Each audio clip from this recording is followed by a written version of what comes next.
प्यारे बच्चों नमस्कार। आपके अच्छे स्वास्थ्य की मंगल कामना करते हुए आज मैं आपको सूरदास के पद पढ़ाने जा रही हूँ।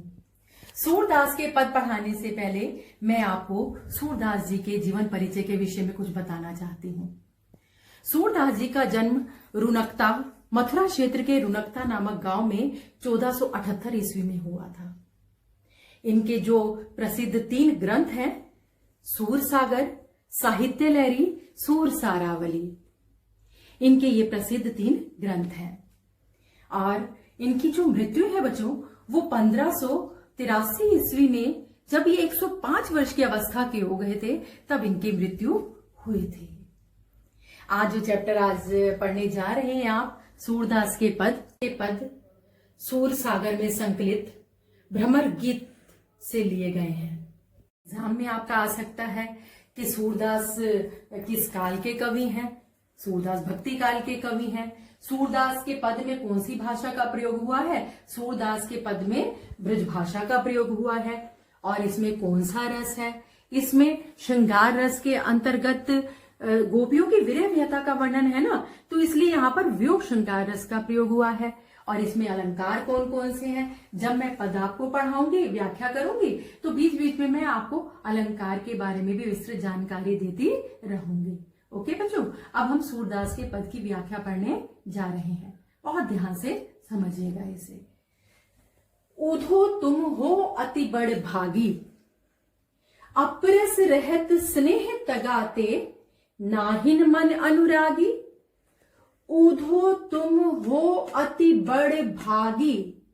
बच्चों यहां पर एक ये ऊधो शब्द का प्रयोग हो रहा है, ऊधो। अब थोड़ा सा मैं बताना चाहूंगी कि ऊधो कौन है। ऊधो, जब श्री कृष्ण मथुरा चले जाते हैं, तो मथुरा जब जाते हैं तो वहां पर उनकी भेंट ऊधो से होती है और उद्धव उनके मित्र बन जाते हैं। जाने के पश्चात श्री कृष्ण को ब्रज के कण कण गोपियों तथा राधा व यशोदा नंद की याद सताती है। श्री कृष्ण अपने परम सखा उद्धव, जो ज्ञान मार्ग के सिद्धांतों के समर्थक हैं, को ब्रज भेजते हैं। श्री कृष्ण जानते हैं कि ज्ञानी उद्धव पर गोपियों के निश्चल प्रेम का जरूर ही प्रभाव पड़ेगा और उद्धव ब्रज में निर्गुण ब्रह्म और ज्ञान का उपदेश लेकर आते हैं। और यहां गोपियों का प्रेम मार्ग ही उद्धव के निर्गुण निराकार ज्ञान को हरा देता है। आपको उद्धव के विषय में जाना, आपने उद्धव कौन थे? उद्धव श्री कृष्ण के परम सखा थे। अब उद्धव ब्रज में आए हुए हैं गोपियों को ज्ञान का उपदेश देने, निर्गुण ब्रह्म का उपदेश देने। तो यहां पर जब उद्धव आते हैं और गोपियां उद्धव से क्या कहती हैं? उद्धव तुम हो अति बड़ भागी। हे उद्धव, तुम हो अति बड़ भागी कि तुम बहुत अति यानी बहुत ही बड़ भागी यानी भाग्यशाली हो। उद्धव तुम बहुत ही भाग्यशाली हो। अपरस रहत स्नेह तगाते, नाहिन मन अनुरागी। अपरस, अपरस का मतलब है बच्चों निर्लिप्त, अछूता, जिसे छुआ ही ना हो। रहत, रहना। स्नेह, प्रेम। तगा का मतलब है धागा।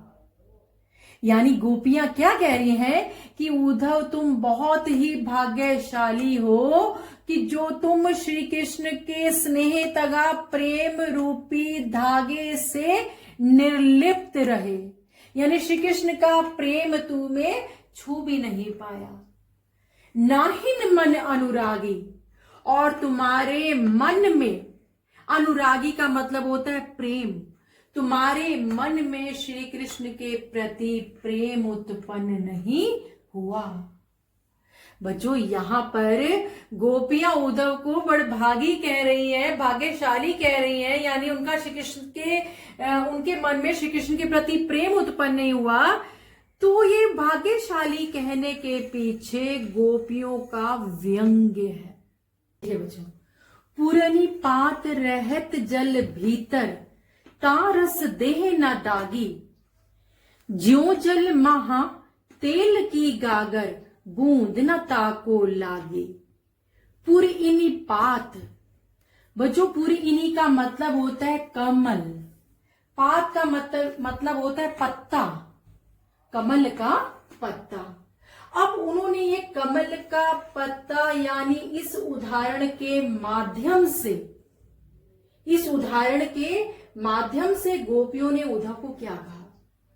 देखिए कि जिस तरह से कमल का पत्ता रहता तो जल के भीतर है, तारस देह ना दागी, लेकिन देह यानी उसकी देह पर, उसके पत्ते पर ना दागी कोई एक पानी का धब्बा तक दिखाई नहीं देता।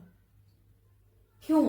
क्योंकि कमल का पत्ता इतना चिकना होता है कि पानी की एक बूंद उस पर गिरती भी है और बूंद एकदम उससे फिसल जाती है। तो यानी पुरनी पात कहकर गोपियों ने उद्धव को कहा कि तुम तो कमल के पत्ते के समान हो, कि जो रहता तो जल के भीतर है लेकिन उसका जल से प्रेम ही नहीं है।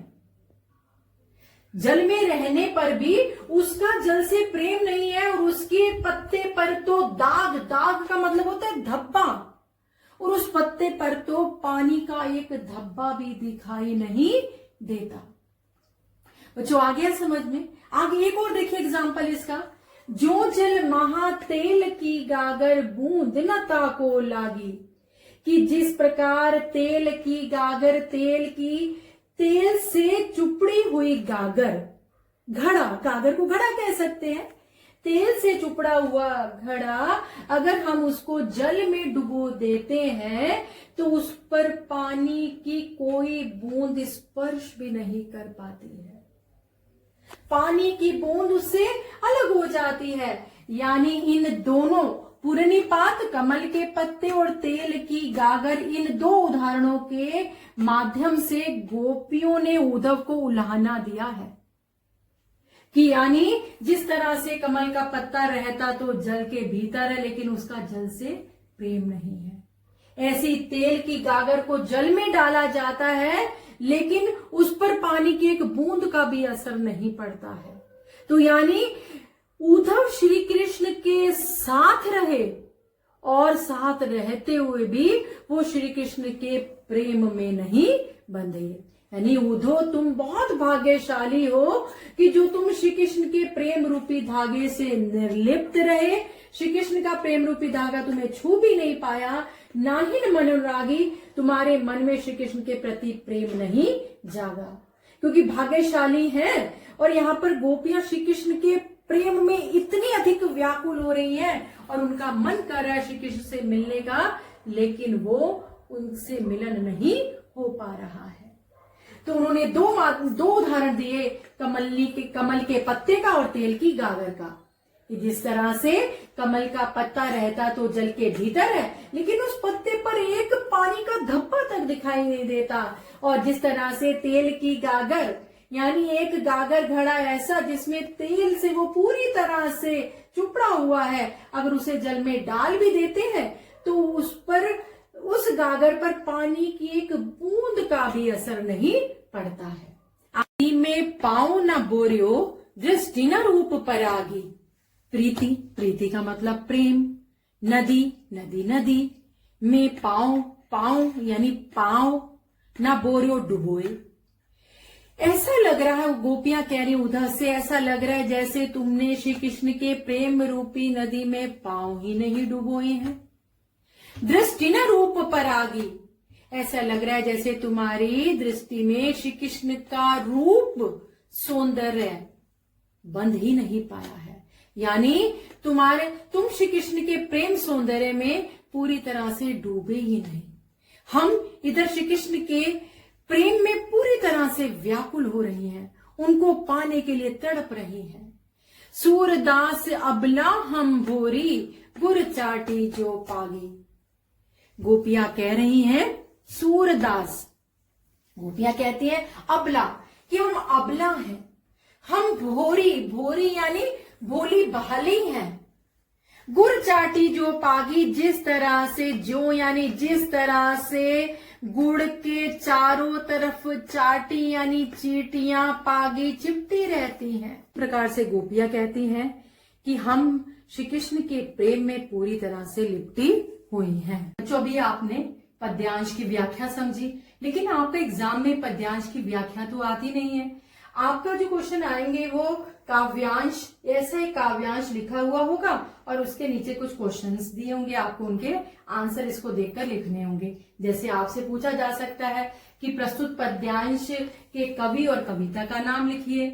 कवि का नाम सूरदास और कविता का नाम सूरदास के पद, ऐसे क्वेश्चन आपका आंसर आ सकता है। और आपसे मैंने कहा था कि अलंकारों के बारे में भी पूछा जा सकता है। तो अलंकार देखिए बच्चों, इसमें पूर्णिपात, पूर्णिपात यानी प ये वर्ण यानी अक्षर आपका आया हुआ है, तो ये आपका अनुप्रास अलंकार हो गया। बता देंगे अनुप्रास अलंकार है। प्रीति नदी में कौन सा अलंकार है, तो आप बता देंगे रूपक अलंकार है।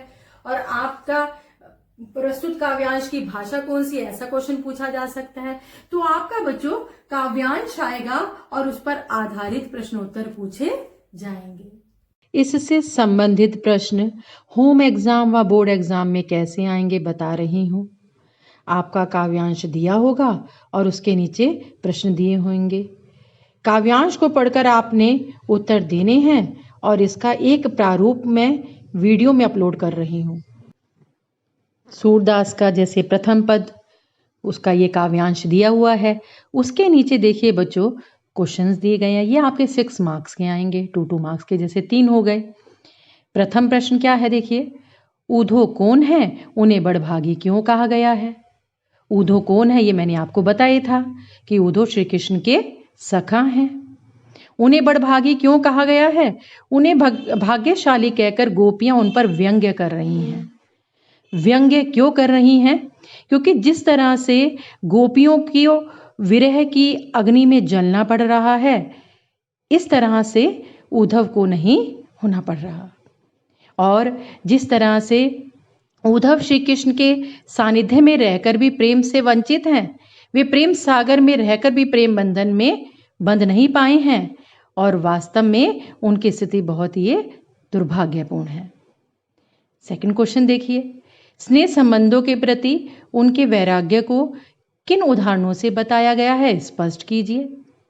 स्नेह संबंधों के प्रति उनके वैराग्य को का मतलब है कि श्री कृष्ण के साथ रहने पर भी उनके प्रति उनका प्रेम नहीं जागा, तो गोपियों ने उनको कमल के पत्ते के समान बताया कि जो जल में रहकर भी जल से अछूता रहता है, और तेल की गागर के समान बताया जो जल में होने पर भी यानी जल की बूंद उसको स्पर्श भी नहीं कर पाती है। अब तीसरा देखिए बच्चों, गोपिकाओं ने अपने आप को भोली क्यों कहा, उनकी दशा किसकी भांति हो गई है। गोपी ने अपने आप को भोली भाली इसलिए कहा क्योंकि उन्होंने भोलेपन में ही सरल हृदय से श्री कृष्ण के साथ प्रेम किया, लेकिन उन्हें उल्टा उन्होंने क्या योग का संदेश भेज दिया। उन्हें लगता है कि उनका ये भोलापन जो था इसके द्वारा वो ठगी गई हैं, और उनकी दशा गुड़ से चिपटी चींटियों के समान है। जिस तरह से चींटियां गुड़ पर आसक्त होकर चिपट जाती हैं उसके चारों तरफ, उसी तरह से वो श्री कृष्ण के प्रेम में पूरी तरह से आसक्त हैं। वो एक क्षण के लिए भी उनसे अलग नहीं हो सकती हैं। धन्यवाद।